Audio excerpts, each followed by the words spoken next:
মায়ের এক ধারে দুধের দাম, কাটিয়া গায়ের চাম, পাপুষ বানাইলেও ঋণের শোধ হবে না। এমন দরদি ভাবে কেউ হবে না আমার মাগো।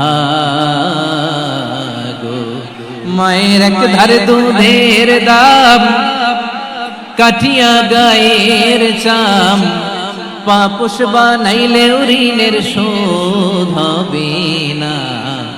এমন দরদি ভাবে কেউ হবে না আমার মাগো। ঠিক কিনা? মাকে তো বাদ দেওয়া যায় না।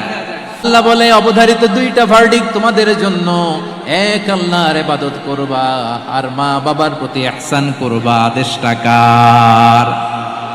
মা বাবার প্রতি ইহসান করতে হবে। আমার মা হিন্দু হোক ভালো আচরণ করতে হবে, বৌদ্ধ হোক ভালো আচরণ করতে হবে।